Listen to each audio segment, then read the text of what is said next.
Existence of Laplace transform.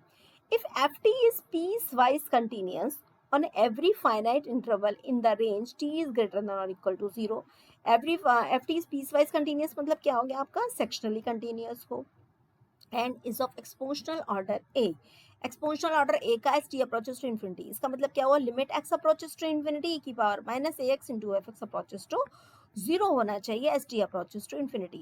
if ft is a function of class a, तो function of class a की आपने definition पढ़ी थी कि फंक्शन कैसा होना चाहिए आपका, फंक्शन जो है आपका सेक्शनली कंटिन्यूअस और दूसरा जो है आपका फंक्शन एक्सपोनेंशियल ऑर्डर a का हो, तो उसे हम बोलेंगे function of class a. The Laplace transform of ft exists for all p is greater than a. These conditions are sufficient but not necessary. ये क्वेश्चन बहुत पूछा जाता है और आपसे इंटरव्यू वगैरह में भी बहुत पूछा जाता है, तो इसको ध्यान से देखिएगा और एक इसका जो है काउंटर एग्जाम्पल जरूर लर्न कर लीजिएगा. These conditions are sufficient but not necessary. If these conditions are satisfied, the Laplace transform must exist. अगर ये कंडीशंस आपकी सेटिस्फाई हो रही हैं तो लाप्लास ट्रांसफॉर्म आप एग्जिस्ट करेगा. If these conditions are not satisfied, अगर आपकी ये कंडीशन सेटिस्फाई नहीं हो रही हैं तो लाप्लास ट्रांसफॉर्म मे और मे नॉट एग्जिस्ट. बिल्कुल, आपने मान लीजिए फंक्शन देख लिया कि फंक्शन आपका क्लास ए का है, तो उसका मतलब फंक्शन अगर क्लास ए का है तो इट मीन्स क्या है कि उसका लाप्लास ट्रांसफॉर्म एग्जिस्ट करेगा. लेकिन कई बार क्या होता है कि फंक्शन क्लास ए का नहीं होता है, उसके बावजूद उसका लाप्लास ट्रांसफॉर्म कैलकुलेट हो जाता है. तो इन दोनों चीज़ों में आपको डिफरेंस अभी आगे एक एग्जाम्पल आएगा उसके थ्रू मैं समझाऊंगी. थोड़ा सा टिपिकल रहेगा इसीलिए मैं थोड़ा सा उसको बाद में लूंगी. ठीक है, चलिए नेक्स्ट आता है लाभ यूजेस क्या है लाप्लास ट्रांसफॉर्म की. जैसा कि मैंने आपसे फर्स्ट और सेकंड वीडियो में डिस्कस किया था, ये आपसे इंटरव्यू में टाइम में पूछे जाते हैं questions. Laplace transform is useful since particular integral is obtained without first determining the general solution. जैसे मैंने आपसे बोला कि जब आप डिफरेंशियल इक्वेशन सॉल्व करते हैं तो उसमें दो आता है आपका एलएचएस पार्ट आता है और एक आरएचएस पार्ट आता है. जो एलएचएस पार्ट आता है उसमें कॉम्प्लीमेंट्री इंटीग्रल या जनरल सॉल्यूशन उसका हम कैलकुलेट करते हैं और आरएचएस वाले का क्या कैलकुलेट होता है, हमारा पर्टिकुलर इंटीग्रल का सॉल्व करते हैं. तो यहाँ पर हम डायरेक्ट पर्टिकुलर इंटीग्रल सॉल्व करते हैं बिना किसी जनरल सॉल्यूशन के ऑब्टेन किए. नेक्स्ट है हमारा second point, non homogeneous equations are solved without obtaining the complementary integral. जैसे मैंने अभी बोला कि कॉम्प्लीमेंट्री इंटीग्रल की इसमें को सॉल्व करने की कोई भी जरूरत नहीं पड़ती है. सॉल्यूशन ऑफ मैकेनिकल और electrical problems involving discontinuous force function, RHS function of x of periodic function other than cos and sine. अगर आपके इलेक्ट्रिकल प्रॉब्लम्स जो होते हैं, ठीक है, लाइट से रिलेटेड जितनी भी इसमें आती हैं, फिजिक्स में जो प्रॉब्लम्स बनती है, मैकेनिक्स में, इंजीनियरिंग में प्रॉब्लम बनती है, ठीक है, तो उसमें क्या है सारे फंक्शंस आपके कंटिन्यूस नहीं होते हैं. इसमें कुछ आपके डिसकंटिन्यूस फंक्शंस होते हैं या आपके सेक्शनली कंटिन्यूस फंक्शंस होते हैं. साथ में सारे फंक्शंस का पीरियड जरूरी नहीं है ना साइन और कॉस हो, साइन और कॉस ही ज़्यादातर हम पढ़ते हैं. उस केस में भी हमारा लाप्लास ट्रांसफॉर्म बहुत यूजफुल होता है. स्टेप फंक्शन आपने जैसे मॉड ऑफ एक्स इसमें देखा है, एक आप चल थोड़ा सा चला फिर आपका एक स्टेप आया, फिर थोड़ा सा चला फिर एक आपका स्टेप आया, sorry greatest integer of x, mod of x नहीं, ग्रेटेस्ट इंटीजर ऑफ एक्स आपने देखा है फंक्शन, तो वो स्टेप फंक्शन है. इम्पल्स फंक्शन जैसे मैंने अभी आपको बताया था लास्ट वीडियो में कि हम जा रहे हैं और एकदम से सिर पे हथौड़ा पड़ा, ठीक है, तो वो फंक्शंस क्या कहलाते हैं, आपके इम्पल्स फंक्शन कहलाते हैं.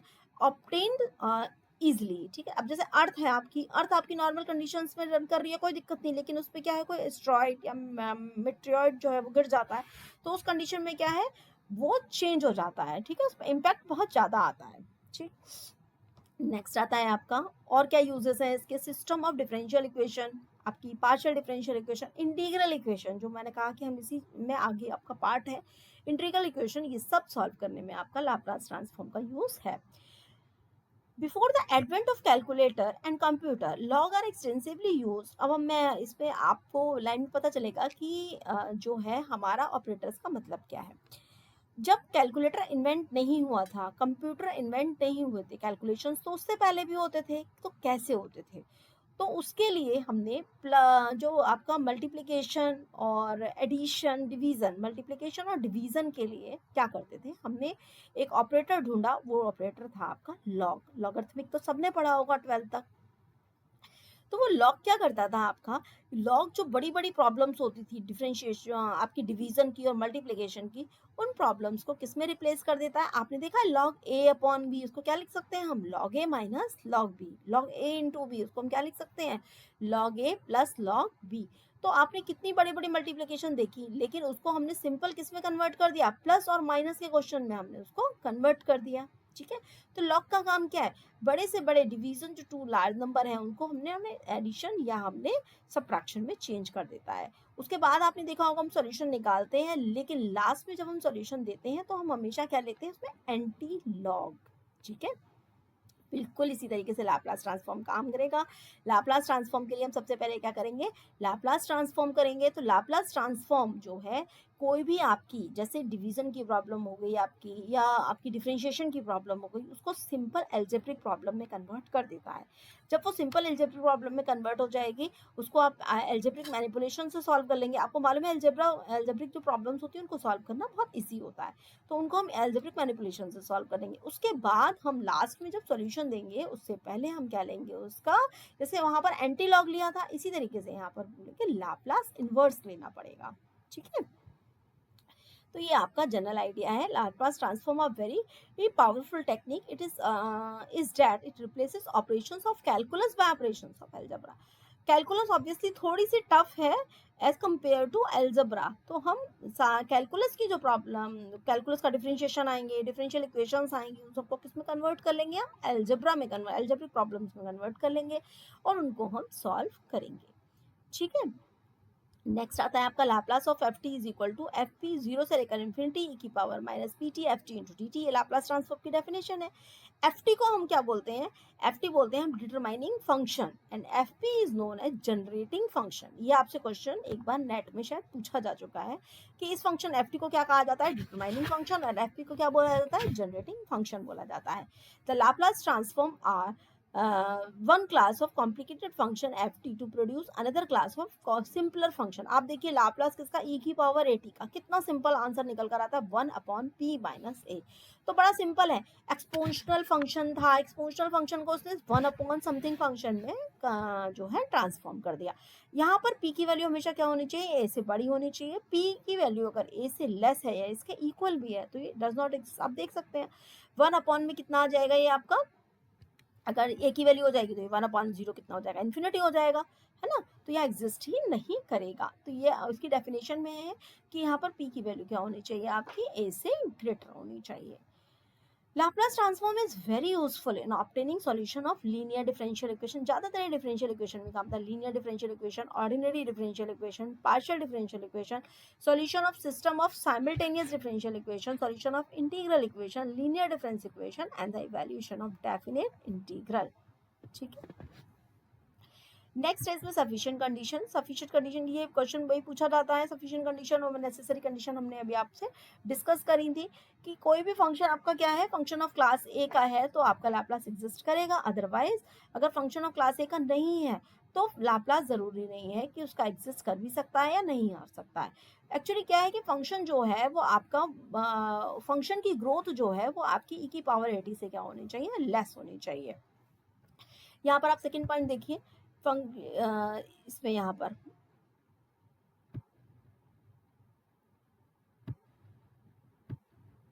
ठीक है, ये वाला सेकेंड पॉइंट देखिए, F t is exponential order of A as t approaches to infinity, that is there exists m such that mod of ft is less than m e की power 80। in other words function of exponential order don't grow faster than e की power 80।